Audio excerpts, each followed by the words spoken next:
And we're going. Say, kids, what time is it?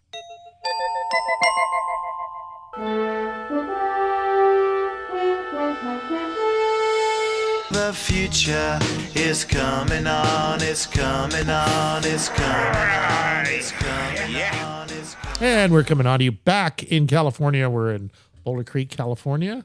This is Future and myself. Yes, not only do we travel time, we travel distance. Yes. Quite We fun. sure do miss you, Irene. Hope you're listening. We love you. It was such a wonderful time hanging out. Your friends and family in Montreal area. It's just an incredible trip all the way around. And Oh, thank you. yeah. Hal, Rose, you guys are just the best. It was just a very wonderful yum fest. And Bobby. Bobby's on from San Francisco. Hey, Bobby. Yay. Hey. Yeah, it was a beautiful day here today. You got Wow, sun. I'm All glad right. you- It's not yeah, not cloudy, huh? All right. Yeah. And it was so great to see your mom, Irene, and listen to her and talk. And that was great. It Yeah, was wonderful. my mother's got some amazing stories. We just barely scratched the surface of some of them. She was talking. She remembered a whole bunch of others, which we'll be gathering as time goes on here. Yeah. Yes. So it's pretty cool. Wow. Yeah. And it was a good trip back. We got in by the skin of our teeth. There was the flight attendant The Air strike. Canada strike did not strike us Yeah. because somehow, even though we traveled the whole time, it was Mercury retrograde. It was one crazy thing after another trying to navigate. But it all ended the day before we left, and we sailed through. It was actually the easiest trip returning from Canada we've ever experienced. Nonstop definitely is the way to go. Even though we did luck out because the strike had been voted on, but it wasn't going to start until the day after we left. It's actually started the day we left. Yeah, it started. We left, I guess, Thursday, on right? Thursday, right? Yeah.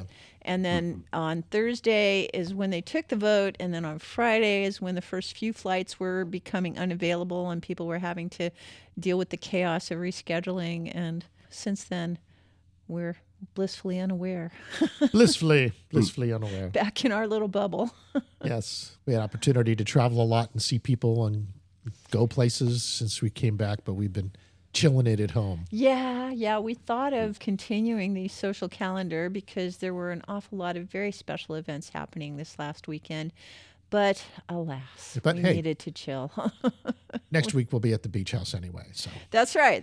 We're inviting people to come chill with us at the beach house, even though it's Farrell's birthday next week. He's throwing that's a true. big party on Yeah, and Saturday. Sebastopodlians. Yes, that's unlikely for us. It's a 4-hour drive, and we'll be at the beach. So we love you, Frank. Happy birthday. Happy birthday, Northern Cal community. And there are friends going to Burning Man. Oh, yeah. Burning Man is a week or two away. It's getting the early birds. I'm sure will be setting out this weekend. They are. Bringing their amazing art exhibits. Yeah. It's been a while since we went, although I do know some folks that are planning to go. Yep. So here we are back at home. How big is Burning Man this year? When we went, like in 2006 and 7, I remember seeing you guys there Yeah. at Burning Man. Yeah, I think mean- then it was just starting to climb into the 10 to 20,000 range, right? Yeah. And now it's what? 80,000. 80,000. Yeah. Up in that Holy area. cow. Yeah, So I much stopped bigger. going in 2012 was my last year because it was just grueling sitting in the car in the dust storm trying to get out for hours. What Yeah. kind of event can't manage somehow to deal with the people in a more sensible way than have them sit parked in their cars for hours in line to get on a road to drive home? 80,000 people trying to leave in 4 hours is a little nuts. So Yeah. Yeah. I think next time I'll go, I've got to fly private. there you go. Mhm. That's what it Or- takes. Next time we're going, we're flying in. Flying in. That's the criteria. Hey, Dave, what do you say, Burning Man? It's our local friend with a plane here. Oh, there you go. I doubt he wants to Oh, fly his plane yeah. to Burning Man. Just for a few hours, Dave. We'll just come but in. Yes. he has done so That- much work to make it fly. Stay I in don't think Reno? he's going to take it to the dust of the playa. Yeah, leave after the parties, stay in Reno, come back the next day. There you go. Okay, It gets fly too to Reno. if it gets too rainy or and then we'll do some dusty. e-bikes. We'll do some e-bikes from Gerlach to the Man so that we don't get stuck in all that traffic. There's a Burning Man airport. Yeah. spreading that Well, air. I know, but I'm being practical here that I wouldn't want our friend to subject his plane to the dust of the playa. Oh, you're That so it's so considerate. damaging to the engines and to the well-being of the people who take care of the engines, that it would be much better to just fly it to a nearby airport and then get there through some other means. But you're thinking ahead. Well, I'm impressed. I'm practical that way, Yeah.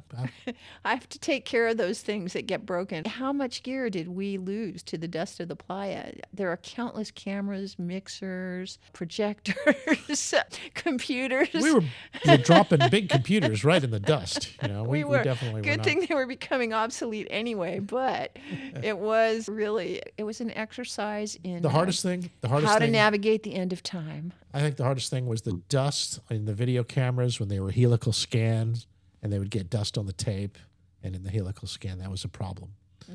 Oh, yeah. It's like throwing sand in your engine or something, Yeah, not good. Well, we do have some classic videos. That's right. Our dust-off video is definitely one that stands the test Don't of go to the time. playa without dust off. We survived the Emerald City storm when we weren't in Kansas anymore because we had landed from the dust cloud on the playa. That was pretty funny. Yeah. So we're going to have fun here locally. We'll be around. Yeah.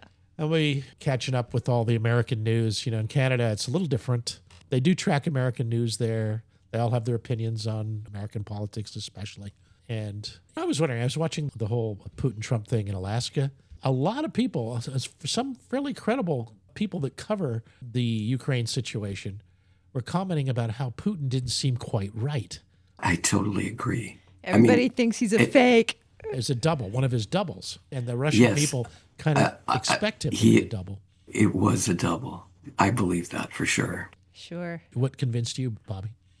Well, when he first came off his plane and he met Trump and he's walking on that red carpet initially, you know how Putin, his right arm doesn't work very well? His stride is not symmetrical and his right arm is a little stiffer than normal, but this was super stiff. Like he did not move intentionally. So I thought that was a little off. And then they walked up and there was some reporters shouting at him. And Putin does understand English, but you could see that he was pretending that he didn't understand them. And he was making these facial gestures that I've never seen Putin make before. Yeah, I saw those. Those are quite fascinating.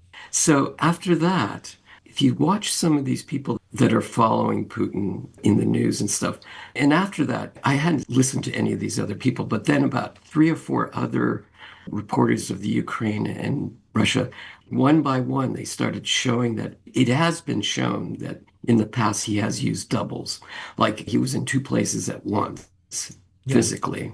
Yeah. And you could see the chin of his double, one of his doubles. He's got 2 or 3 doubles. The chin was a little different. That's true. Yeah. Yeah, his chin was a little different. Mm-hmm. And I always look for the different facial lines. He has wrinkles in his forehead and not next to his eyes and stuff. They were slightly different. They're close. They definitely had the hair correct. He's getting a little gray on the sides. But his facial features, his double is more round than he is. I also thought his demeanor was awfully cheerful. Like you never think of Putin as having such a cheerful demeanor. That's true. That's also true. So I think that's why they cut off after the 2.5-hour session with Trump. They were supposed to have dinner and they were supposed to have other things afterwards. All that was canceled. Right. Because I'm sure somebody told Trump this guy's a double. Yeah. Just checking online here, it said the presence of the so-called poop suitcase, reportedly used by his guards to collect his feces and return it to Russia, also fueled online theories about his health and his use of body doubles. He's not allowed to flush it, huh? Yeah. He's got to poop in a suitcase. That is hilarious. It's poop case. Never heard that before. Well, the idea is that they don't want Americans analyzing it, I guess he didn't clip his fingernails either, huh? All these people in these communist totalitarian, they have a special train that follows them. And that one train is just to hold all their feces and urine and everything, because they don't want any DNA information to be passed to other sources. Sure, So yeah. We don't want a positive ID, that's for sure. with AI, you can target people's, DNA, genetic makeup and target them specifically, like what could harm them. Bioweapons. And he is a bit paranoid too. When I've seen, especially during COVID, he had these long tables where he was like 30 feet away from everybody else. Now, do you know if he still does that? Is that post-COVID? Have you seen any meetings with him where he's still using these long tables? That's true. And I've heard that story also, but Yeah. I don't know if it's the real him or somebody else when he goes up to them and shakes their hand or something. Yeah. Which during COVID he would never do. It would be, Now, what I in wonder these- is, did Trump notice? I mean, how could he not? He says he has a personal relationship with them. I don't know. It seems like Trump says contradictory things all the time. Like, oh, I barely know the guy. Oh, we're old friends. I don't know. Who knows what Trump knows and doesn't know and notices and doesn't notice. None He of the just makes journalists stuff up. asked if it was a body double. They all assumed it was Putin. Well, they all assume that if they ask, they get in trouble. You I think don't they think get kicked out of the reportage pool there? Yeah. I think so. Well, anyway, one of the questions I was wondering about. We'll see if Zelensky notices. Yeah, well, the conversations that are not televised, Yeah. those are the ones that are interesting. They say if they go to Moscow, they'll meet the real one. Maybe. Looking at the I mainstream mean, news, Maybe, right? the mainstream news is so scripted and they are so uncreative. You spend 3 hours listening to 20 different sources and they all say the exact sound Yeah, that's what the supercuts are It's all about. Yeah. crazy. The supercuts, Yeah. they all get the Even same. Trump, Exactly. even Trump, like he's like a broken record. He always says the exact same thing. Yeah. You know? Well, it if just- this war was happening in my watch, it wouldn't have happened, and it's a tragedy, and we gotta have peace so people stop the killing. How many times have you heard that, Ryan? it's Biden's war. Yeah, and that's kind of like the derailing answer to any question that might be interesting. Yeah. So, You know, I've stopped 5 or 6 wars myself. sure. Yeah. Yeah. It's quite amusing theater. What's really going on from what I can see, you follow the money. The military industrial complex is making hundreds of billions of dollars on weapons being sold to the Ukraine, paid for by the Europeans. And they're not making any bones about that. Yeah. When I also could see that part of the deal to meet with Putin was all the American oil Contracts, just like his first term. contracts and Exxon. When he and- first got in 2016, Trump was all about rah oil contracts with Russia. He even had a ex-oil executive as his Secretary of State, and it just didn't happen because that's not how Russia's going to roll. They're not here we'll to. see. Yeah, We'll see. They're going to try to dream on. get a piece of the action, some Dream of those raw on. materials. Yeah. When we get on to some Dr. Future news. Yeah, let's do that. Yeah, Let's something a quit little more speculating interesting about about- things we barely know about. just Well, yeah, from it's about watching a stuff bunch of parrots talk. We absolutely know very little about, but so does everybody else, just trying to figure it out. Yeah. And- Yeah, at least we can keep our sense of humor. Maybe Right. be witty and fun. Yeah. Well, so one of the first things at the top of the list was that strange Comet 3I Atlas. Oh, yes, the interstellar Yeah. mystery. Yeah, what's the latest on that as it gets closer and closer to us? The Asteroid Terrestrial Impact Last Alert System, or ATLAS in Chile, has been tracking this since the 1st of July. Mm-hmm. And it's the third interstellar object that we've noticed passing through our solar system. Mm-hmm. We've gone through this a little bit. The Yes. Umama Let me see. We figured out how the Hawaiians say it. in 2017. Moa, Oumuamua. That's it. We say Mau Mau, but it's Muamua. Oumuamua. Oumuamua. Yeah, that was the first one. It was an interstellar object, and we were so proud of ourselves that our telescopes were fine-tuned enough to be able to see something like that because Right. we'd never recorded an interstellar object in this solar system. And then the before. 2I Borisov in 2019, and now it's the 3I Atlas, which is similar to the Borisov. It looks like it has some icy composition to it. And as it gets closer to Mars, it'll go really close to Mars October 1st. And there's some motion to try to get NASA to direct the Mars orbiter. orbiter to focus their telescopes on it because it'll be about 26 million miles away from Mars. We should be able to get a really close look from there. But we won't be able to get a really close look from Earth because it's much further away and because the line of sight is too close to the sun to give us a really good look at it. But getting those Martian probes to look. Yeah, they'll get a little more information. We know its trajectory, we know its velocity. It's traveling at about 137,000 miles an hour. That's 61 kilometers per second. And it'll only get to within 1.8 astronomical units of the Earth. That's 170 million miles, still far.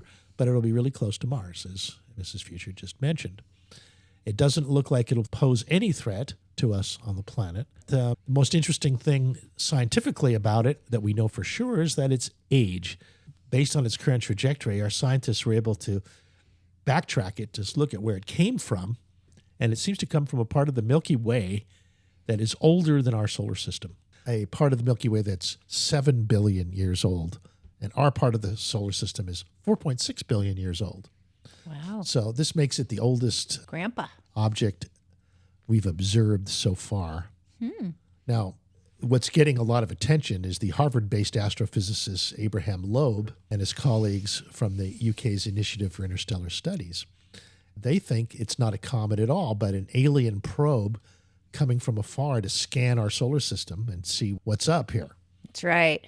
Our intergalactic brethren are stopping by. They're coming for a closer look at what's going on in our solar system. Kind of like what NASA does to the solar system. Goes by other planets, checking them out. Yeah. Look at them, see if there's anything interesting there. Okay. And so why does Abraham Loeb think this? He originally said that back in 2017 with the Oumuamua. Oh, really? He thought that was a probe too? He did. Yeah, we've discussed this before, right? We talked about how when it passed the sun and the slingshot effect, where it speeds up and gets moved out of the solar system, that it went faster than it should have based on our understanding of physics. That's true. What's interesting about this one is the other two, just think of it as they were coming from top down, like our ecliptic plane, which all the planets go around like a wheel. And it's on the plane similar to the galaxy plane. But the last two, they came in from the top down. So they didn't come from within the galaxy. They were coming from a different direction, those two. But this one is coming from, like you said, an older place in the galaxy than what we reside. And so we are probably formed from before the culmination of the Milky Way galaxy, we were probably another galaxy that was younger, and we collided into the older galaxy here, probably. Probably, yeah. And that's what we are made up. So what's coming is something from another part of our galaxy, which is almost twice as much older than we are. The original Milky Way. Not as immigrants to the Milky Way, but that's right. The natives. And so they had a lot more time, like billions of years more time to develop whatever technologies to move around. Yeah, if there's some kind of sentience on board. Right. And even if there isn't, the rocks, the material that it's made out of would have been formed under different conditions than our solar system, like a different environment, different gravity, different sun. It might be an interesting, different kind of material. So if I were a material scientist, I'd want to get a piece of that, take a look at it, see how it looks, how it forms. Yeah, they've always talked about element 115 and 114 as being a stable island. Yes. So it takes older parts of our galaxy to actually develop those types of heavy materials that are stable. So yes, as a material scientist, I would really be interested in what's on that thing that's going toward. Guys, I hate to disappoint you, but as a multi-planet civilization, we're not quite there yet. I don't think we're going to be able to intercept any materials from this particular interstellar object. No, we have to study soon. it. But you know what the good thing about it is that it is putting out some light. And according to Avi Loeb at Harvard, the guy who thinks there might be some sentience behind it, the light might be generated from the object itself rather than simply from the sun melting. Yeah, this is absolutely fascinating analysis of this scientist who's looking at the J-Web light data and saying that, okay, let's see, a pixel of light from the J-Web is about 10,000 kilometers of space, and the light of this object as we track it is very bright. And what could generate something that bright? Well, let's see. If it's a comet, is it reflecting sunlight? Is there like a lot of ice on the forward edge that's being reflected back to us? And he does this very detailed analysis of the measurements of the light frequencies that are being recorded. And then he says, well, if it was that, here is how bright it would be. And so that doesn't explain it. It's not just reflected sunlight. How about if it was some other source of light, like maybe the element itself has some... Yeah, a central light source within the element. Yeah, like if it itself. was a tiny star or a tiny spaceship. They've estimated that the size is like 20 kilometers. That's not that big. Well, 20 kilometers, if it was reflecting the light, it would have to be that big an object to reflect the amount of light that it's putting out there.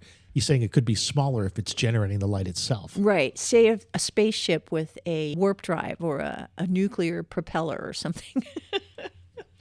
But that high-rise camera near Mars on the Mars Reconnaissance Orbiter, well, that could give us a deeper insight into this whole deal. All right. So it's getting as close as possible to Earth in October, right? Yeah, early like October. October 14th. October 1st through 3rd, actually. Oh, 1st through 3rd. Oh, here, I thought it was for your birthday. But Well, it'll still be fairly close for my birthday, but they'll have the big data by then.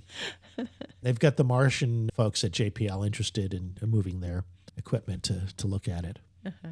And I might add, even ground-based telescopes on Mars are pretty awesome because the atmosphere is so thin there that it looks like you're like on top of the highest mountain and looking at the sky. It's so bright. hey, listen, this conversation has been so fascinating that we forgot to go to our break. Oh, How about if we do that real let's get a quick? break. We'll be right back, folks. All right, stay tuned. Happy to hear from Santa Cruz Voice. Here we go.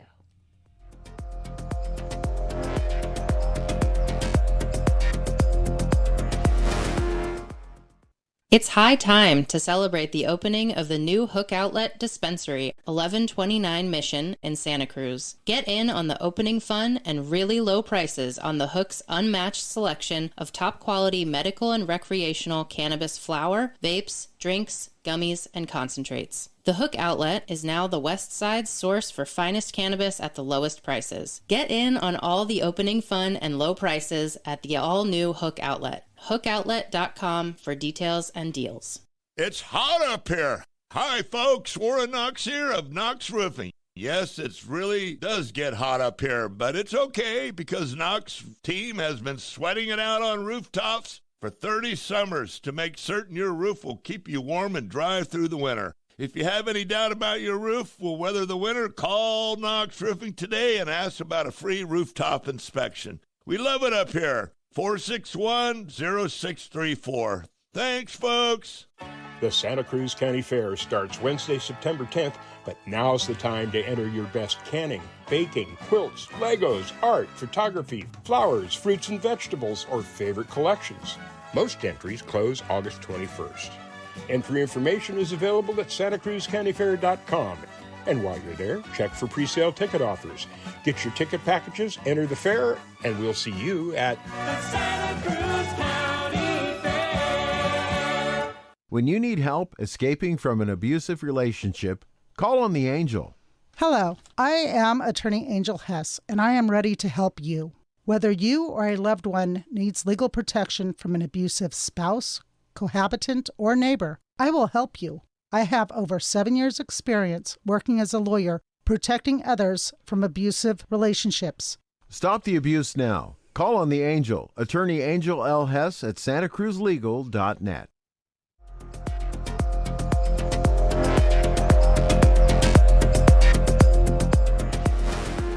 Welcome back to the show. Blue Origin is in the news this week. Oh, really? Yeah. Jeff Bezos is going to get back to space, is he? Well, he has a big space company. Mm-hmm. Blue Origin has a rocket called New Glenn. It's going to compete with some of the other rockets that send payloads up into space, such as the SpaceX. Amazon goes to space.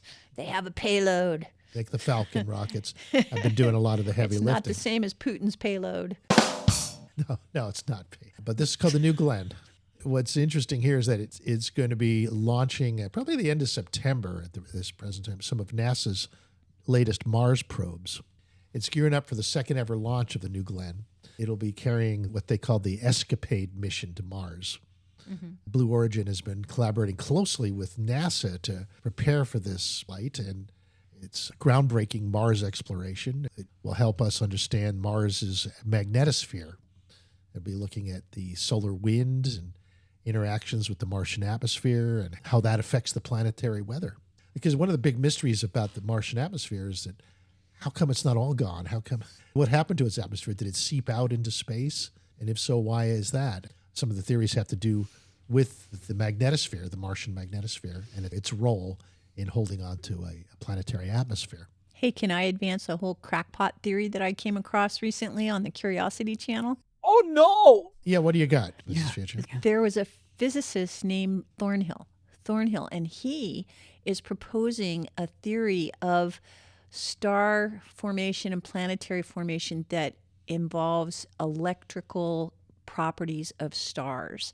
And he actually believes that there was a electrical phenomenon at the formation of our solar system that caused a red dwarf star to be swallowed by our sun.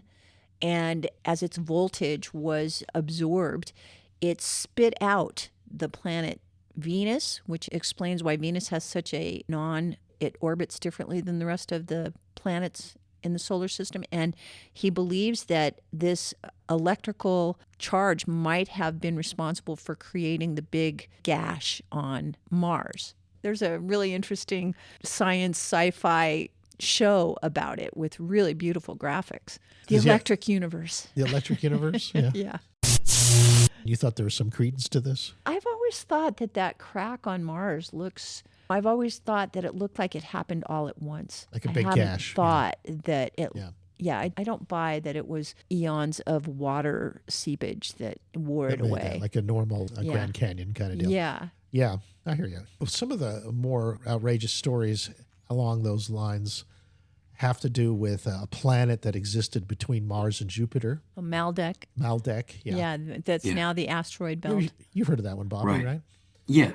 That's probably what caused not only Mars and the asteroid belt, the existing stuff there, but probably our moon and other collisions with Earth in the past too. From the asteroid belt. So you think Maldek had something to do with the Theia hypothesis of the moon forming during a collision with some kind of asteroid passing through the molten Earth and coming out as the moon and leaving some of it back behind on the Earth? Yeah, I think the Earth consumed most of it, but what was left over and bounced off was possibly the moon. The moon does have very similar qualities to the Earth, certain parts of the Earth, not completely, but certain parts of the Earth. But back to this electromagnetic worlds, Stephen Burns, the meteorologist, solar physicist. He's talking about this object that's coming from the inner galaxy and is coming in October, actually has a different electromagnetic picture. And his theory is it's going to charge the sun with this other higher frequency electromagnetic charge, and is going to cause more solar storms on the sun, which in turn is going to direct that higher energy toward the Earth eventually. You're talking about the 3I Atlas, the 3I Atlas comet? That's right. Oh, really? So he thinks we're going to be under attack from Atlas 3. Well, it's just a change of consciousness. It's not really attack. It's just a new energy. It's going to open up certain portals that didn't exist before and allow consciousness to go into the fifth dimension, people that are ready for it. That's ultimately what he's saying is going to happen. So we'll have to see what happens in October if people are. Yeah, I think everyone's chiming in on this one. I think there was also a piece from Elizabeth April on it as well. Oh. Yeah. She is a remote viewer. Who just had to go remote view. Yeah, boy. Atlas 3 has got everybody's attention. Yeah. Harvard scientists and physicists to remote viewers to pure speculators such as ourselves.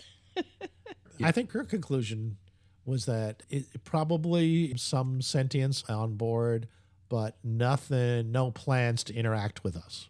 Yeah, she thinks that it might be somebody investigating us from far away, but not necessarily planning to stop by or interact. Yeah, it's always nice to think that we're important enough to be investigated.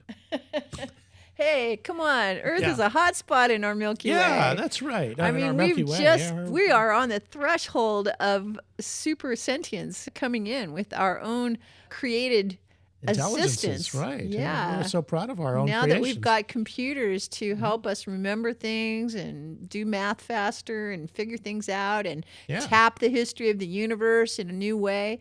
This has got to be a very exciting time for those that are following consciousness news in the greater cosmos.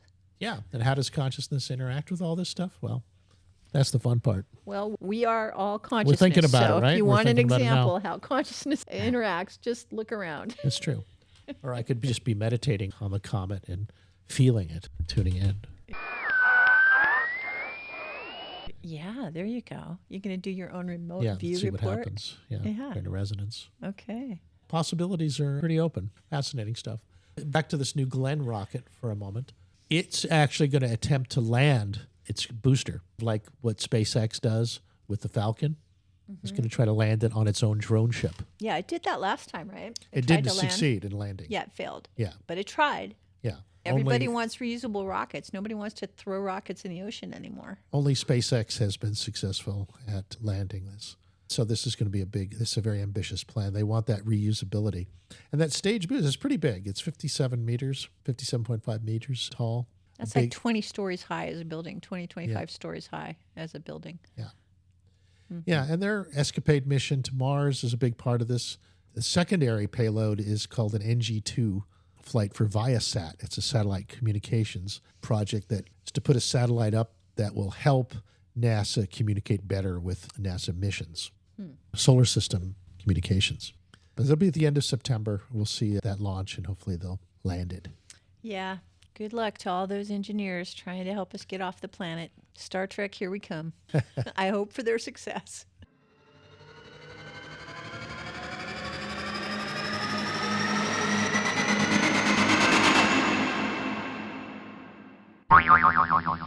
This week, there was quite a few stories about solar power being beamed from space. Yeah. So I looked through a lot of that. A lot of that stuff goes back to the 60s and 70s, where we first started having an idea of solar-powered satellites that would take solar energy, which is very intense, just 100 miles up, and beam it down to Earth via either laser or microwave. Yeah, that somehow that's better than having to collect the distributed solar light that's coming through the atmosphere. You just send your satellite a little higher, less atmosphere to navigate, stronger power. Yeah, no weather to deal with. The sun never sets in space. Right, and those little microwave beams maybe they'll fry less birds. Who knows? Yeah, hopefully not. Hopefully no birds will be fried in the solar microwave beams from the concentrated collection facilities. Well, we've had big plans, big ideas, powering cities with this approach and all that. But the reality is that Japan's going to do one of the first serious experiment along these lines, a wireless solar power satellite, but it's going to generate a whopping 1 kilowatt of power. 1 kilowatt. I have to say that this idea, now we went to the Future Fest sometime probably around 2010 or something like that. They were talking about that. We interviewed a NASA scientist who was doing research about how to collect solar power with satellites in space. And he was talking about how inefficient solar panels were and how even with his best efforts, he was going to get about maybe 15 to 20% of the potential energy collected turned into usable power. Very low threshold of collection to delivery. And it's always kind of bothered me that we take this infinite resource, the sun, and then try and do like a pinpoint concentration of it. And especially the idea that this pinpoint is going to use all this technology to send like this hot searing little microwave into our atmosphere. So I am kind of opposed to the whole thinking of this, but I am interested in if they could become better at collecting solar power for batteries. And maybe one of the future space-based businesses can be to send satellites up above the atmosphere, charge a bunch of batteries that can then be brought back and efficiently distributed for use without us having to do it through the inefficient atmosphere. Something like that maybe would be more of a useful business model. Way. Huh? I have a better way to do this. Okay. So all you have to do is look at Bhutan. Okay. So the happiest country on earth. The happiest country on earth. And pretty soon they might be the wealthiest. And it's because what they've done is the king of Bhutan has decided that they have surplus hydroelectric power because they're in the Himalayas, right? And there's lots of water and snow melts and everything. So they put up these hydroelectric plants, but they have more than enough electricity for all the people in Bhutan. So what do they do with the excess electricity? They mine Bitcoin. Oh, yeah, there you go. It makes money. And so what it's done for the first time is taken excess electricity. It's just like these solar panels in space. You take the excess electricity and you convert it into an asset. And that asset can be held electronically, digitally, and its value goes up in time. But then you can just transfer that borderlessly through space or through countries or whatever, and transfer that energy or that stored energy into something else, convert it to fiat or whatever you want. So the net worth of Bhutan is actually going up a lot right now. And not only will they be the happiest, but richest. They might be the richest eventually. Yeah. That's hilarious. So that's another way of transferring energy in space or electrical energy anywhere on the planet or throughout the world or throughout the galaxy, is just convert it to something digital and then transferring that to something else. Yeah, okay. That makes sense. What Japan is doing is they're taking this solar energy, converting it to microwaves, and then having microwave dishes that are scattered on the throughout Japan to convert it back to electricity. So I don't think that's the most efficient way to do it. In this experiment, they have 13 different dishes on the ground as the satellite moves. Because the system is moving, it's in low Earth orbit, it needs to track the satellite in order to get the data, and that's the hard part. Yeah, they're moving at 17,000 miles an hour. So they have 13 satellites in one little city alone. And they have to hit these stationary collection dishes on the ground that are moving at the speed of the planet. Right, you know? So it doesn't seem that. And another big problem is that solar panels have gotten so cheap that it's like a nickel a kilowatt for a ground-based system versus like 60 cents a kilowatt for these space-based systems. But it's a proof of concept, Al. Yeah, conceptually, it's brilliant. Also, thank you, Mr. McHenry just sent in a link from the Electric Viking, who's a regular dude on YouTube. Oh, yeah, he's fun. Oh, right, yeah. Well, maybe we'll have to turn that one over to Aura or something and get a little summary. Well, the bottom line there is that he tracks new batteries, and there's apparently on the horizon, there's some new batteries that go beyond lithium. A new 3,600,000 mile EV battery that's 50% cheaper than lithium.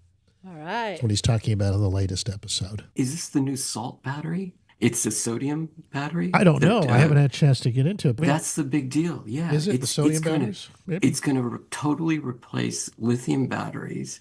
The CATL, the largest battery manufacturer in the world, is producing these. It's coming up very shortly. Before the end of the year, there's going to be mass produced in cars. There's so much sodium salt in the oceans that we have an unlimited supply of this, as opposed to lithium, which is kind of limited. And it costs less. It's going to revolutionize EVs for sure. Yeah. One way or the other, there's going to be these breakthroughs that happen that are just going to blow us all away. You know? Well, the big shift in the future is going to be towards sustainable power generation and then solving what has been the big problem, which is the power storage. And so as we come up with better ways to take the power that we're collecting from the sun and hold on to it until we need it, the better off we're going to be. Yeah, and it's these big batteries, and they'll just keep getting better. There are disasters that happen along the way. Bruce points out this is less burnable, which is a very important element, because I was just going to mention that we had the big battery in Moss Landing, right near here. They caught on fire. Yeah. Yeah, working at lower temperatures is important too.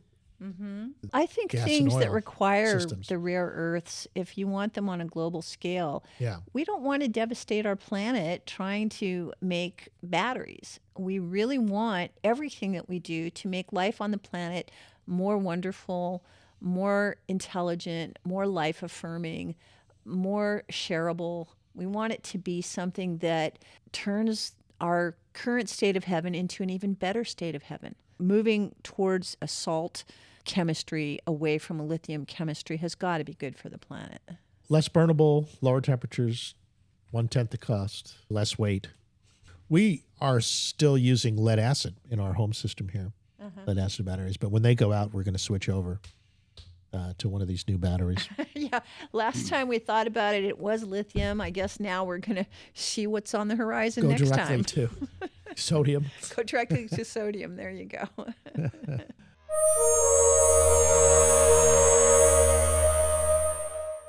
I have one more space news thing, and it has to do with this crazy object that was seen in a galaxy near ours that's super bright. Okay, this is not Atlas 3 that we've been talking about earlier. This No. is another No, this is something that's actually out there. headliner in It's space something out news. there. It's a bewilderingly powerful mystery object. Our millimeter radio wavelengths have detected it. That's what the ATMA, Is the name of the the object? Atacama Large Millimeter Submillimeter Array in South America, in Chile. It's part of ALMA, the Atacama. Yeah. Atacama, large millimeter. That's just a new part of radio Submillimeter astronomy where you array. look at radio wavelengths coming out in the millimeter range, and there's apparently quite a few of them coming out in the universe around us. And so these things, you can't even see these things. They are not visible at all. Yeah, they are it's being millimeter. read by having a little radio collector, a little radio wave map. They have this thing called punctum, Punctum. It's astonishingly bright object, 10,000 to 100,000 times more luminous than magnastars, 100 times brighter than microquasars, and 100 times brighter than nearly every known supernova out there. Supernovas. All right, so this is a super bright radio object. Bright in that millimeter frequency range. Yeah, right. It's fairly close to us. It's only 11 million light years away. 11 million light years. Sure. Just beyond the confines of the local group, as they say.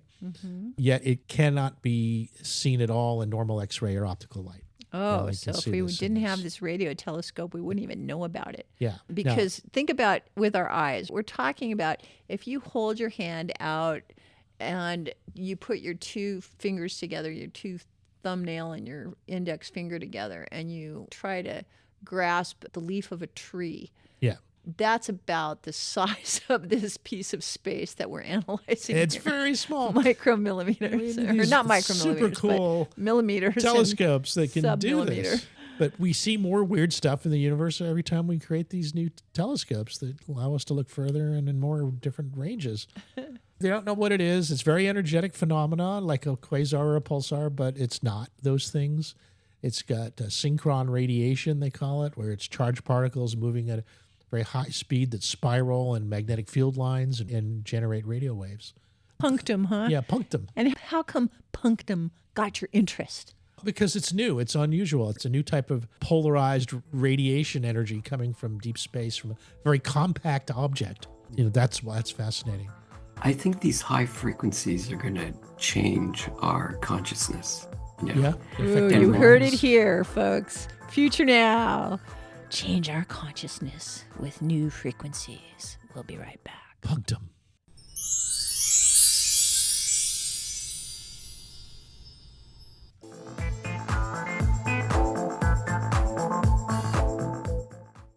Okay, welcome back to the show. I I'm think so. present. We're back. We're back. Yeah, we're good. Okay. All right, let's see. Got my hot water. Hey, Aura, are you there? Are you there? I'm right here, warmed up and ready for the show. Just let me know when we're going live, and I'll jump in with those wild stories. Comet 3i Atlas. No, okay, hold Mars on. probes. All right, we covered a lot of the stories. We covered all the space stories already. Yeah, don't initiate. We Don't will initiate. ask you questions. No? She's the librarian. She's a great source of knowledge, and she's a remarkable information assistant. What do you think, Ara? Should we call you our information assistant? I'm totally cool with Information Assistant. It's got a nice ring to it, like I'm your go-to librarian for all things cosmic and cutting edge. I'm here to help you and the crew shine on the Future Now show. Just toss me those questions whenever you're ready, and I'll dish out the knowledge. What's next on the vibe for Alan, Sun, and Bobby?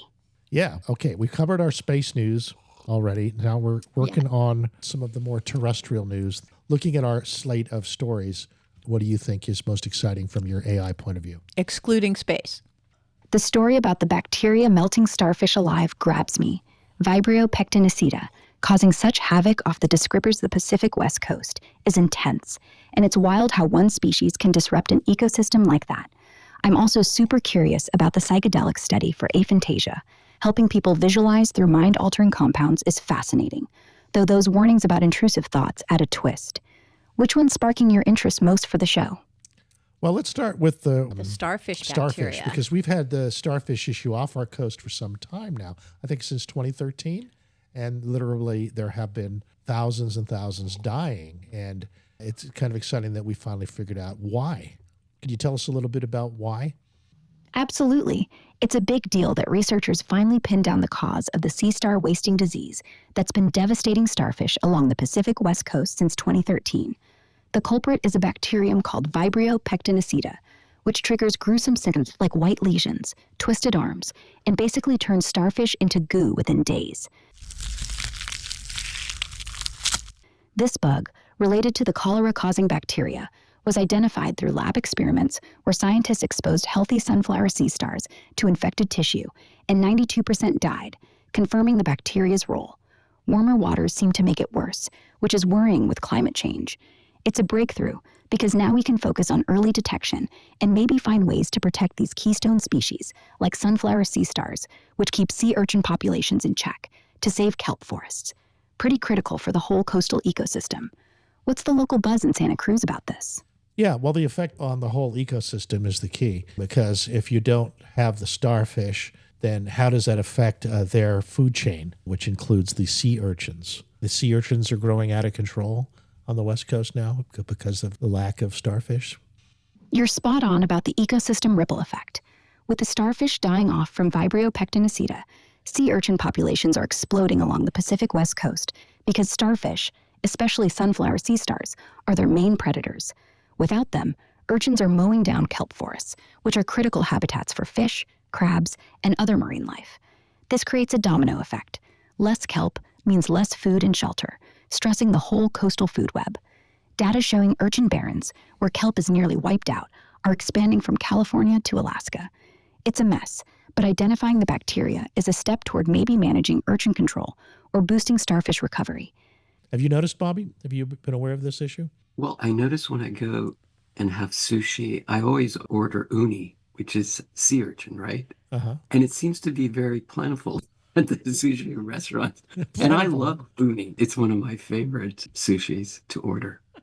Great. Well, I suppose we could help the it's beneficial starfish for then, me, huh? but not the kelp forest. Sea urchin, anyone? Yeah, that really makes me want to jump on board. I don't think I've ever tried uni, but if I can do Oh, you something that will should. help the It's starfish an acquired. population, I will do that. You should. It's an acquired taste, but if you can get over the initial taste, and you'll get a craving after the second or third time it's like eating avocados or something. It's like the first time you eat it, you kind of question, do you really like it or not? But after a while, it does grow on you. It's incredible. Wow. Yeah, What a it's definitely. testimonial. Yeah. Grows on you, huh? Yeah. Sounds good. But they do get rid of all those spikes first, right? Yeah, I've been to on the way down in Half Moon not Bay. Pacific, but Half Moon Bay. They have these boats that come in, and we've actually picked up sea urchin right off the boats. They're still alive. You take them home, you crack them open, not like a nut cracker. It's kind of like a pair of Like what you use for a uh, crab claw. yeah, and you just crack them open, and then fresh sea urchin is unbelievable. I Oh mean, boy. So you just kind of suck it right out, huh? yeah, because when you go to a sushi restaurant, the uni is usually a couple days old by the time it gets from the boat to you. And after a day or two, it starts to go a little sour. I noticed that. So it's very important to ask that when you get uni, how fresh it is. Oh. Because the fresher it is, the sweeter it tastes. Oh, interesting. And how about salty? Is it salty?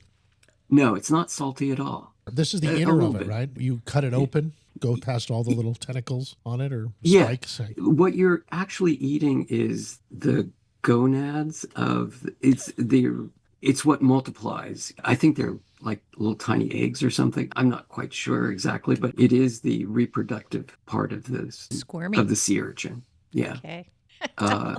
It could be the promise to female try it part. at least once. Yes, and make sure it's fresh. The better tasting ones are from Santa Barbara. You can ask them where the sea urchin came from. Santa Barbara is really good. You can also get it from Japan and Hokkaido. It costs twice as much. It's not necessarily tasting better than the Santa Barbara one. I think the Santa Barbara tastes best. Wow. Okay. Well, we have it on good authority. Thanks, Bobby. Yeah. So, sir, but what about the starfish, though? The Oh, poor yeah. starfish. The poor starfish. I remember seeing a bunch of stranded, poor-looking starfish on the beaches probably about maybe 6 or 7 years ago.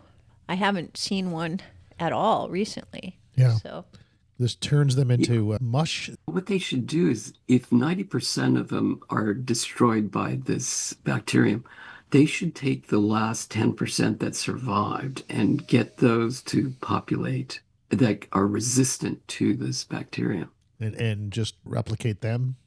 Yes, induce them to populate more. Apparently, to be resistant. This outbreak has struck more than 20 sea star species. Oh, really? Yeah, Wow. 20 of them. Creates small white lesions on them. They lose their appetite. They go limp as it hits their vascular system. Their arms detach and wriggle independently, and then the whole body disintegrates into mush within days. Sea star wasting disease. Pretty horrid. So that's what we're worried about. The sunflower sea stars were important predators to the sea urchins that you love so much. I wonder if there is some kind of a report updating their status. This is an Earth.com report that gives you a big overview of the bacteria and what the danger is, but it doesn't give you a lot of news about it. I think they should take AI and look at this species of bacteria and see how it can interfere with this bacterium replicating or affecting the starfish in that way. You mean to create a antibacterial? Yeah, specifically for this bacterium. Yeah. You don't want to unleash an antibacterial that is broad spectrum out there in the oceans and sterilize everything. I think there's good bacteria out there too. So you have to be very specific. Yeah. Well, do we have that? We have a lot of antibiotics, right? But they're wide spectrum, or they're really narrow spectrum antibiotics that will go down to just affecting one strain of bacteria. Is that real? Yes. And I think AI can figure that out because each bacterium biologically replicates and lives based on different nutrients that it's based on. I think you can get them to be more specific and targeted than before. Yeah, that's a good question. It would help humans too. Because, there are things that antibiotics are ineffective these days because they get resistance. Yeah. So let me ask Aura this. Aura, is it possible that we could create an antibiotic that's targeting just the specific bacteria that is destroying the starfish, the sunflower sea stars? Is it possible we can create an antibiotic that just attacks that one bacteria? Creating an antibiotic that specifically targets Vibrio pectinicida, the bacteria causing sea star wasting disease, is definitely a possibility, but it's tricky. Scientists could develop a narrow-spectrum antibiotic that hones in on this bacterium's unique traits, like its cell wall structure or metabolic pathways, to avoid harming other marine microbes. The challenge is delivering it in the ocean without disrupting the ecosystem. Antibiotics can spread and create resistant bacteria, or mess with the balance of marine life. Lab studies have shown Vibrio species can be sensitive to certain antibiotics, like tetracycline, but applying this in the wild is uncharted territory. It'd need precise delivery methods, maybe through localized treatments in affected areas, and rigorous testing to ensure it doesn't backfire. It's a hopeful idea, especially to save sunflower sea stars, but it's a complex leap from lab to ocean. So it's possible. That's the kind of research that's needed in order to solve these type of problems. Yeah. Or they could just look at the surviving starfish and see what makes up their biology. Oh, that right. is Why did they resistant survive? to this. Yeah. Why didn't they die? Yeah. Well, it really comes down to how do you purify an ecosystem? And if we're dealing with a waterborne E. coli disease that's targeting these starfish, then what's the alternative? What does nature do in a situation like this? It's not just survival of the fittest. I'm sure nature has all kinds of ways of mitigating these circumstances. And this E. coli, was that humanly distributed into the ocean? Was it our wastewater that caused that? I have no idea. I don't know. I mean, I suppose that's one of the sources of it. Yeah. Somebody's poop suitcase got dumped in the ocean. Maybe a whole bunch of people's poop suitcase. Maybe a whole bunch of sewage streams. Maybe a whole bunch of ships cutting loose in the middle of the ocean. Who knows? I suppose we have to be cognizant of the fact that as the oceans get warmer, the proliferation of bacteria is something we have to It changes, learn about. Yeah, it reminds me, there's another story that was I saw on the same page with this. It was about how birds like to poop while they're flying rather than sitting. And I've certainly, And if you've certainly ever been seen, initiated- I've witnessed that down at the beach many times. I've I've been lucky witnessed enough it, to not on avoid my- it. It hasn't really been over my head so far. I But if hope you- that continues. Yeah, you I live, thought it was intentional by some you of these think? birds. Well, I'm That's sure in Yeah, some some of these cases seagulls. it is for sure. apparently they poop a lot. They poop a lot, and that's just the nature of the beast. And they just do it while they're flying. It's a normal part of their metabolism. Sure, why apparently. carry the load if you're done with it, right? Yeah, exactly. Yeah, just keep it going, keep it flowing. Yeah, so it could be that bacteria come in that form too from the birds. They affect the ecosystem of the ocean. Yeah. As they're falling in the ocean and impacting it. It's very complicated. You stop and think about all the different life forms that are in the ocean and in the air and on the land and how we all interact with each other. And it's constantly changing all the time. I mean, how are you going to identify what's really normal in such a complex equation? Yeah, we're big babies when it comes to the knowledge of nature. Yeah.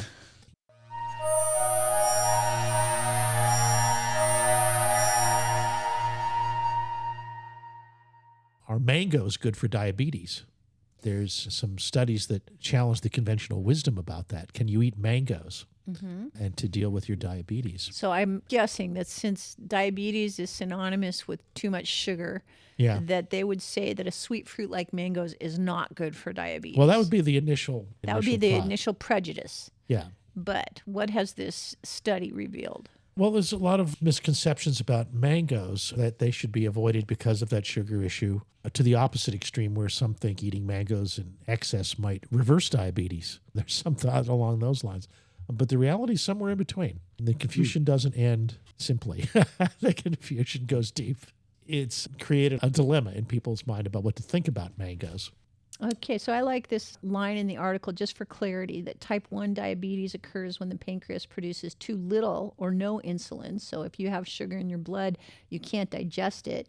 While type 2, the body becomes resistant to insulin. So it's almost like it doesn't know that it's supposed to stop and it produces too much. So one is too little, one is too much. That's what diabetes is that you're not digesting your sugar properly because insulin is out of whack.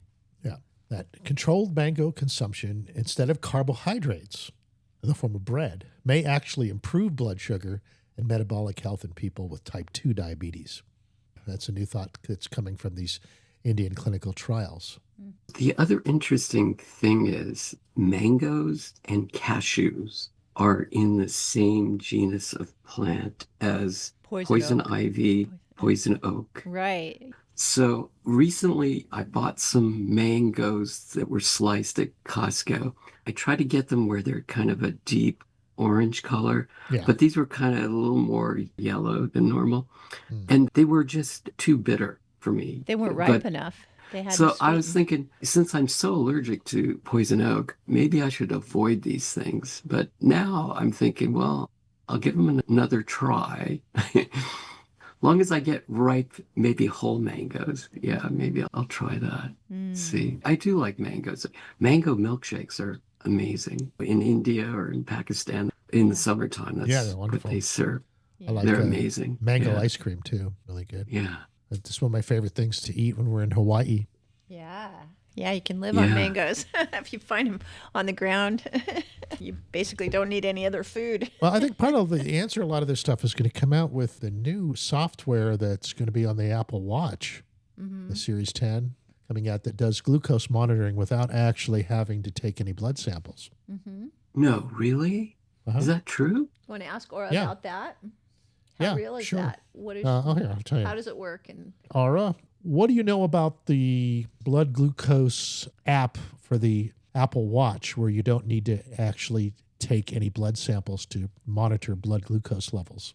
Is that real? And when is it coming out? The idea of a non-invasive blood glucose monitoring app for the Apple Watch is super exciting, especially for folks managing diabetes or prediabetes. Apple's been working on this tech for over a decade, aiming to use optical absorption spectroscopy, basically shining light through the skin to measure glucose levels without needles. They've hit a proof of concept stage with a functional prototype, but it's still too bulky to fit into a sleek Apple Watch. The latest buzz is that this feature is still several years away, with some analysts pointing to 2027 as a possible launch for the Apple Watch Series 13. No confirmed release date yet, though, and there are hurdles like miniaturizing sensors and ensuring clinical accuracy.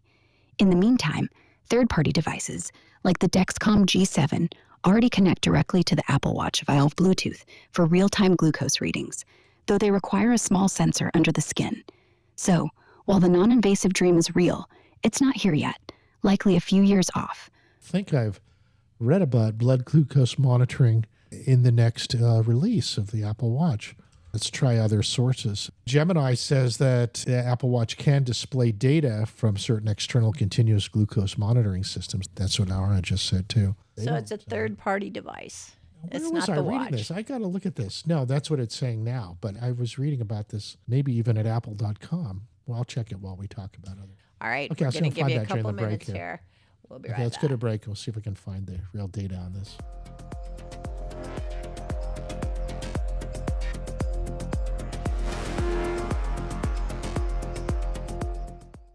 It's high time to celebrate the opening of the new Hook Outlet Dispensary, 1129 Mission in Santa Cruz. Get in on the opening fun and really low prices on the Hook's unmatched selection of top-quality medical and recreational cannabis flower, vapes, drinks, gummies, and concentrates. The Hook Outlet is now the West Side's source for finest cannabis at the lowest prices. Get in on all the opening fun and low prices at the all-new Hook Outlet. HookOutlet.com for details and deals.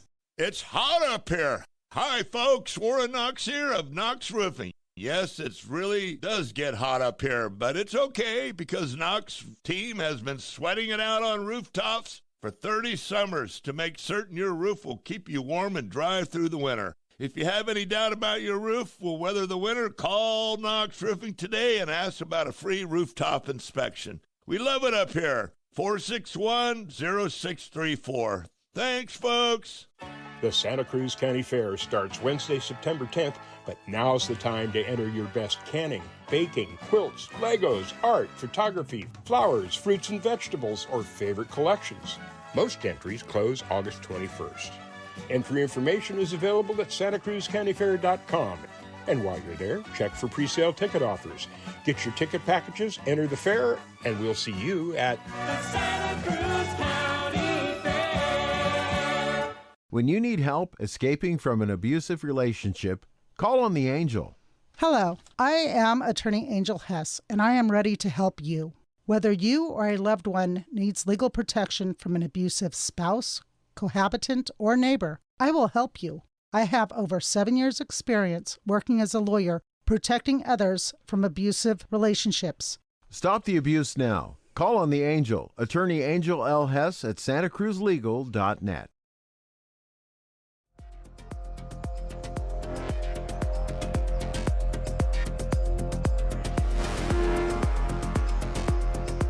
Dun, dun, dun, dun, dun, dun, dun, dun, dun. And we're back. Okay, some of the interesting stuff about the Apple Watch glucose sensor, it might be part of Apple Watch 11. That's what I thought. That's what I thought it was coming out with Apple Watch 11. But most of the news stories say, skip Apple Watch 11. The Apple Watch 12 is going to do the huge sensor upgrade. Okay, well, there you go. Hurry up and wait. Yeah. So You got all excited, Dr. Future. I know, You're just right? ahead of schedule. I don't want to have to. Cool your jets, babe. That's the only reason I'm not getting an Apple Watch, because I bought one of these Chinese knockoff watches. Yeah. And if I have my ring on the same hand as the watch, Yeah. my hand started to do strange things. And it seems like there was a reaction between the ring and the watch. Whoa. Whoa. And so I would get these tingling feelings, and What is the metal of the ring? it looks like stainless steel. It's silver colored. Uh-huh. You can get them in black. You can get them gold rings. They have different sensors on them all the time. And I think when you have too many of these sensors going on, they seem to interact with each other. What is this And ring supposed to sense? It's best for detecting REM cycles and deep sleep cycles. So it's a I sleep use it. ring. Yeah. So this is called the Aura ring. Oura. They're the oldest ring out there. There's two other rings. One's called the Ring. Another one, I forget what it is, but they all do kind of the same thing. They have dozens of different types of sensors, heart rate variability. The best is sleep tracking, if you want to see if you got a good night's rest sleep or not.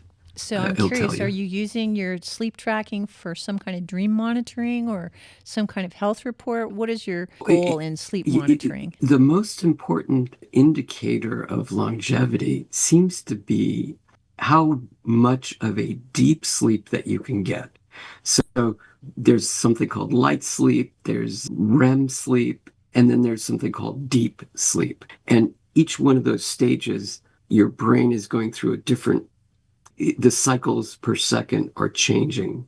When you get into a really deep sleep, I think that's when you have delta waves, which are very, very slow waves. That's when you do most of your repairing of thoughts, and your brain recycles itself, is when you're in this deep cycle of sleep. So the ring definitely tells you how long those cycles are, when they occur. I might have like 3 or 4 of them. It depends on when you go to sleep. For me, is if you have this urgent need to sleep, like you can't keep your eyes open, that's when I immediately dive down through all these phases right to a deep sleep. And I stay there for maybe 20 or 30 minutes. And that's the most restful sleep that I can get. And I don't waste a lot of time. If you're in the stage where you're almost awake and it's considered a light sleep, you're pretty much wasting your time sleeping because it's not really doing anything for your brain beneficially. Except So, maybe playing back your dreams. Like those liminal states are really important to me. I have beautiful interim zones between deep sleep and almost awake pretty much every morning. And I've taken to making notes to try and remember the information, because it's almost like the language of your brain when it's unfettered by clock time. It's so full of insight and story and information, and I just love it. I would say that that's very valuable. Yeah, that's interesting, because most of the inventors in time, they, like all the major inventions through the industrial age, you all hear them that they had something in their dream. They would introduce the question of what they was problem. They would introduce the problem before they went to sleep. And then by morning, they would have a pencil and paper in the morning, and they would remember the dream, and the dream would have resolved that problem. Yeah. And a lot of discoveries are done that way. Reminds me, we have another story this week about how quite a few people don't dream in images. They don't see images at all. But if they can boost mental imagery if they use LSD or DMT or psilocybin to trigger these visuals. But some people just don't have them. It's called aphantasia, the lack of a mind's eye. Yeah. These people apparently can be able to see visual mental imagery for the first time after using psychedelics. Huh. That's interesting. I think the pineal gland, which produces DMT and gives you these visions at Some people night. feel they get quite a bit of natural DMT in their system, and that's why they have a very active nightlife. Right. Yeah, and it sounds like Sun's nightlife is quite It's my morning life, your actually. morning life, right? Waking life. Was it visual? Do you see patterns? Do you see Oh yeah. images? Oh yeah. I definitely feel like I'm immersed in other worlds. I feel like I have liminal alternate lives and realities, and sometimes they are extremely familiar, and sometimes they're like conversations, conversational, and quite often they are responses to questions that I programmed as I was falling asleep. Like you've been studying time lately. Yeah, that's right. Looking I at have time been. quite I've been studying very intensely the origin of our concepts of time and associating that with sacred geometries and a lot of conversations that people have about how consciousness is stored and evolved, and especially involving water. I'm doing a lot of really interesting, very cutting edge research into esoteric areas of consciousness. And the dream life visuals is are a important. big part of it. Yeah, for sure. Wow. Well, in this, Yeah. The fifth dimension, time is no longer a limitation. I think we have to get beyond this time limitation that we have in this realm here, and that we'll be able to perceive things like you can perceive the future and the past simultaneously. Well, is I have what to we're tell you, getting Bobby, to. you know what my current speculation about the way to resolve that issue is to basically see your body as your vehicle and see the universe as the expression of the questions that you've been asking, and see your age as billions of years old.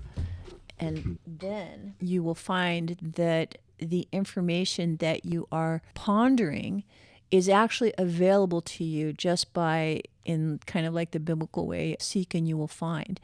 Because that is the mysterious aspect of our consciousness, is that we have this mystery radio receiver that gets whatever we look for. And because there is so much information that has been expressed through the embodiment of energy over the billions of years of creative formation, we access it by asking questions that bring it into focus in our consciousness. And that information is stored in a chemistry that involves water and DNA.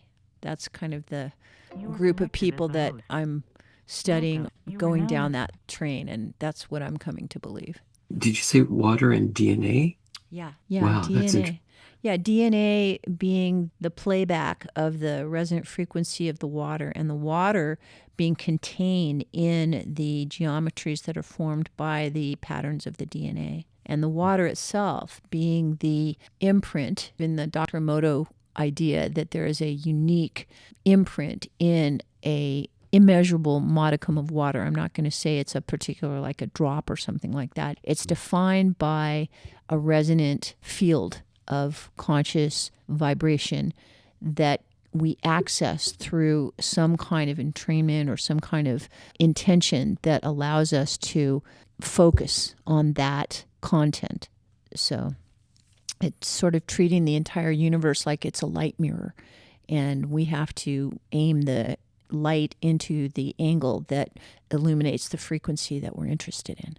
That's fascinating, because when you look at your genes and DNA of yourself, there are certain ultra high frequencies that can affect your DNA, and your DNA is used to produce proteins. And so there's a lot of genetic information that we all possess, but it lies dormant.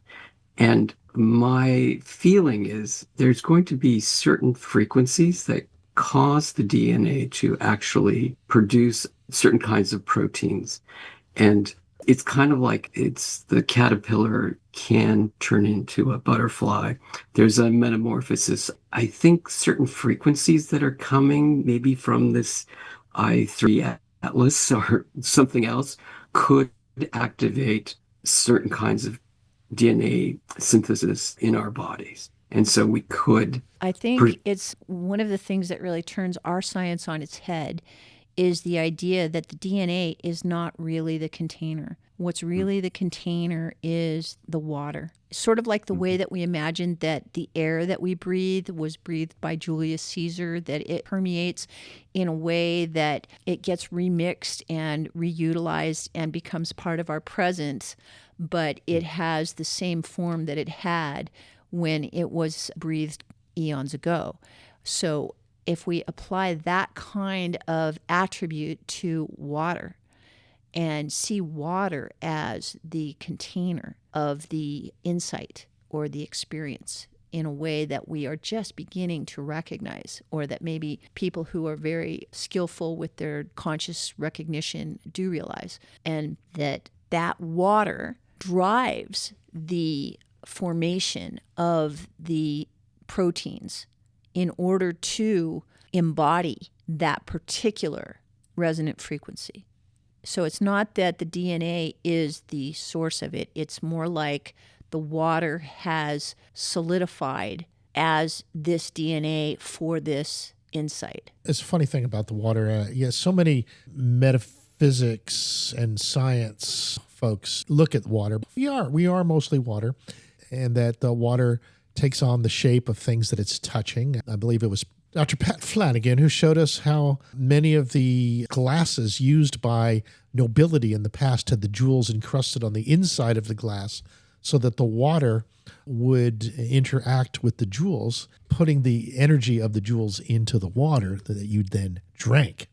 Interesting medieval idea that follows this idea that water is imbued with the information that it's of the objects that it's touching.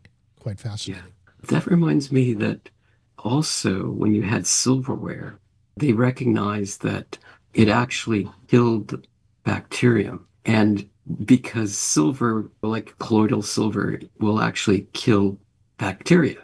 Yeah. And so if you had a chalice or a bowl and you had silverware and spoons, it actually killed off some of the bad bacteria so that you didn't get sick as if you didn't have that silver cup. Right. Colloidal silver is something we still take when you come down with a cold.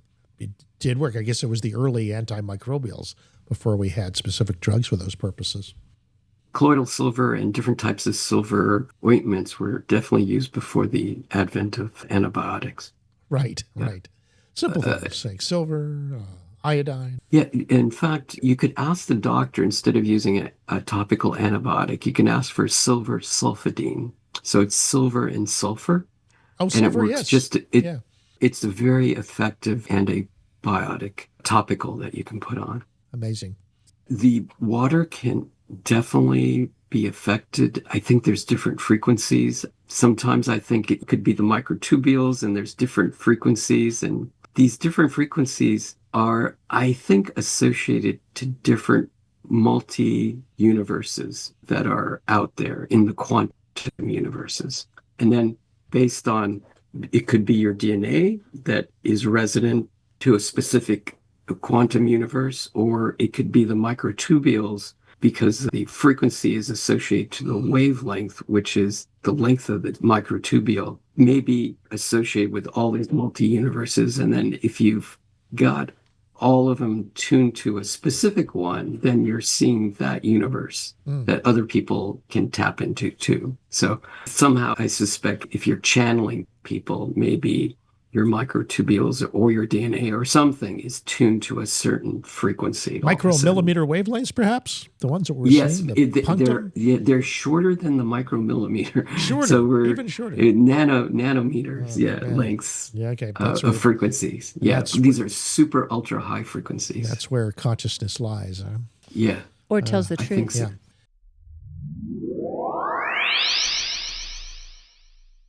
Before we go, there's a couple stories that you sent in, Bobby. One was involving the Brave browser and how it's blocking Big Brother's Microsoft spy tool, which was, yes. Can you tell us a little bit about that?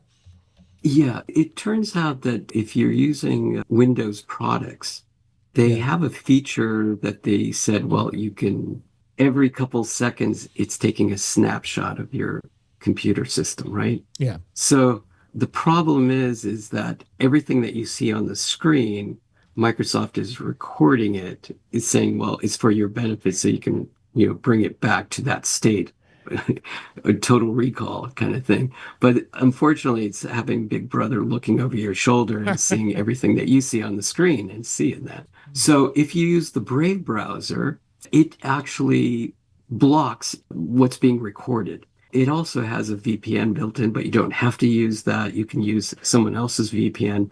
But the main thing is when I go to YouTube, if I use any other browser, it doesn't matter whose it is, I start getting commercials in the middle of my YouTube, and it interrupts my... YouTube commercials are the bane of my existence. And the Brave browser just blocks them. You can just run it on the Brave. Yeah, I can watch it continuously without a problem. I think the only delay is in the very beginning because that's when they start throwing out a bunch of commercials. So it does something. You have to wait a couple seconds and then the YouTube will load up after it's gone through blocking all the commercials. So not only does it do that, but it prevents companies, like the worst one is probably Facebook, where it's tracking you from one website to another. It's detecting all the tabs you have open in your browser, and it's putting all that information and trying to get a fingerprint of who you are, even though it can figure out your name, who you are, and then it figures out your IP address, and then it figures out all these patterns of where you go. Then they have a dossier of you, and they connected your IP address to this person at this address. And so they can track you as you go. So if you use the Brave browser, it blocks all that tracking. And if you use a VPN, you can have a point of presence onto the internet somewhere in a different country or a different city, and you can change that from day to day. Well, I'll tell you something. I tried using the Mozilla one in Canada, and they detected it immediately and didn't allow me to access all my streaming media in the U.S., like HBO Max and Netflix. I could do, but not Mozilla was not working. So I hope that's not a VPN detector that is now being used by the big streamers. Right. What you can do is try different VPNs. I can give you a couple that you can just test out for free, but the free ones are tracking you. So I'll give you one that is paid for. Yeah, the ones that are free VPNs, unfortunately, they sell that information to other advertisers, and they can start tracking you. They can see where you're at. Yeah, so it wasn't really very good. Yeah. Yeah. So just try the article I sent you. The guy was sponsored by Proton VPN, and it's very good. And that's my main VPN that I use. And you can use it with the specific browser, in this case, Brave. Yeah, just use Brave. Brave does have their own VPN. I haven't really used that one, but you might want to try the one that's built into Brave. There's an option for their VPN. I don't know if they charge for it or not. Brave looks a lot like Chrome. It must be using the Chrome protocols or something. It's a Chromium product. What they did is they took everything that Chrome is and they stripped out all the call homes that go to Google, let's say, or anything else. So it works with all the Chrome plugins that you normally have that you use. You can bring those right into Brave without a problem. Yeah. So it's definitely the best replacement I've seen for a Chrome type product. Okay, good. And very secure. I like it. I've been using it for a while. It seems to be pretty compatible. As a matter of fact, I'll run a lot of stuff on both Chrome and Brave simultaneously on different screens. I like them both. Oh, one other thing before we go. Actually, two things. One, I had just gotten a piece in from Greg Panos, who was talking about how the NASA cuts are going to really mess up the science of the future. I think that's a bigger story that we'll delve into next week. But the other tool that you mentioned, I wanted to get this in for the end of the show, was an AI tool that will make you 10 times smarter. And that was a thing called Recall. Called Recall, yes. It looks like you can take your database, Notion, whatever you're using, point it at Recall, and all of a sudden your searches will come up instantly. So instead of trying to remember where you stored all your data, take a look at Recall. Yeah, it's Recall. And we have a link on our links page at drfutureshow.com/links, where you can look at all the links that we talked about this week. That just about brings us to the end of our show today. So thank you, Bobby, for being such an important part of it. And Mrs. Future. Thank you. I'm so proud to be sharing this information. That's great. It's so fun to do this with you guys. Really, every time I learn something valuable. Thank you. Thank you, folks, for checking in. Thanks, Greg. Thanks, Bruce. Thanks, Billy. And whoever else we know is out there. Love you all. We'll be talking to you from the beach next week. Have a great time, everyone. Enjoy. Get out there. It looks like a gorgeous day today. Gorgeous day. Thanks.